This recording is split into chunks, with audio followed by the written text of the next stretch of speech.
The inside of this household fan has some neat mechanisms, especially the gears and levers that cause it to oscillate back and forth. Let's take a closer look. My name's Jared and I make 3D animations on how things work. After this video, make sure to visit my YouTube channel to see more animations.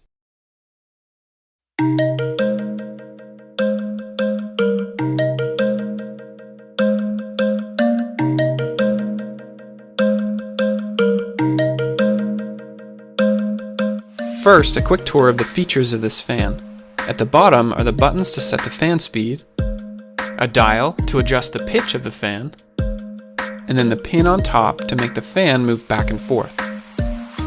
You know the drill by now. Your fan might be slightly different, but the mechanisms I'm about to show you are probably very similar. Unless it's a box fan, or one of those tower fans, or a bladeless fan. These are pretty cool. I might have to do a future video on this. But for now, let's focus on this fan over here.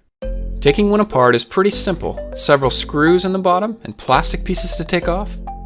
The coolest parts are at the top. So sit back and relax and we'll let the 3D animation do all the hard work. Okay, let's start at the bottom and go through this in detail now. 4 buttons, 3 speeds, and then the white one turns off the fan. Each time you press down a button, the previous ones are released. The white button turns the fan off. It also doesn't stay down like the other buttons do. Now, if you've been following my YouTube channel, you know that I like to explore different mechanisms. And there is definitely a mechanism here. Let's take a look. Each button has a spring underneath that wants to push the button back up. Inside is a metal plate with a few jagged cuts going down. This metal plate is being pushed to the right by this spring. By pushing down a button, the plate slides to the left. Push down far enough and it clicks into place, preventing the button from coming back up. Press down another button and the plate slides enough to release the first button. The sole reason for the white button is to release any of the other buttons. You'll notice that there's no notch to hold the white button down. Releasing the other buttons will then turn off the fan. Coming out the back here is 3 color-coded wires. Whichever button is pressed will send a signal up the wire, to the top of the fan and into the motor to start the fan spinning at whatever speed we choose. At first, the fan will only be pointed in one direction. If we want to cool off more of the room, then press the pin and the fan starts oscillating, or in other words, moving back and forth.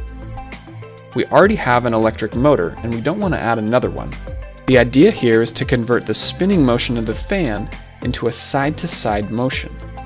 Let's take a step back so we can understand the concepts behind this. This is called a 4-bar mechanism.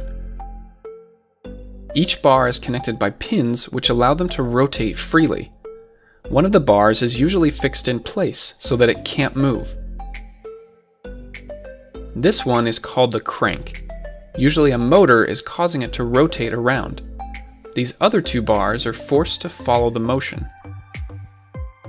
By changing the lengths of these bars, we can get some different motions.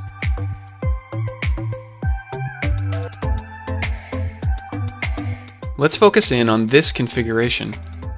Normally, the green bar is the one that's fixed in place. Watch what happens when instead, the small blue bar is fixed in place. Now watch the motion of the green bar. Notice how it goes back and forth about the same amount. This is how we get that oscillating motion for the fan. Now let's go back and see how all of this works on the fan. So the 4 bars on the fan are right here. This is the short bar that's fixed in place. There's a long bar here, and another long bar, which in this case is the motor. And then the last bar, which is the crank. This is the one that has to rotate to get the fan to start oscillating.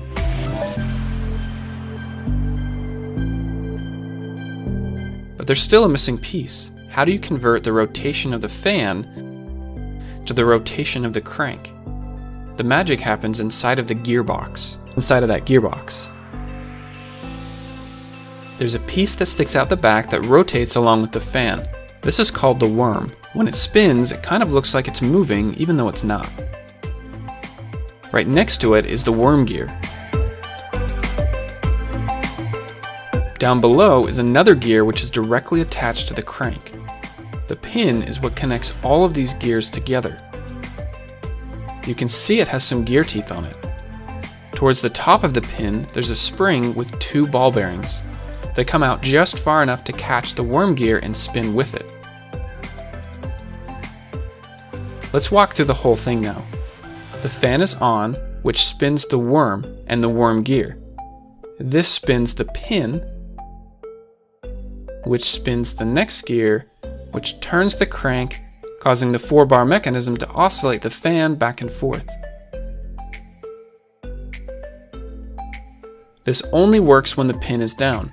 When the pin is up, it doesn't rotate along with the worm gear, so nothing else below it will move. This means the fan will continue to point in the same direction. But if we press the pin down, the fan starts to oscillate again.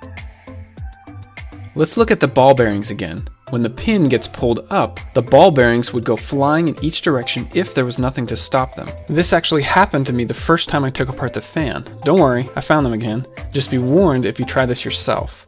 What normally prevents this is the gearbox lid. Pull the pin up, and you can see the ball bearings are forced back in. This is what keeps the pin up, otherwise it would just fall back down.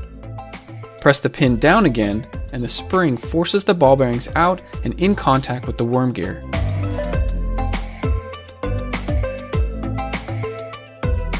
I also want to point out that the speed of the crank is much slower than the speed of the fan.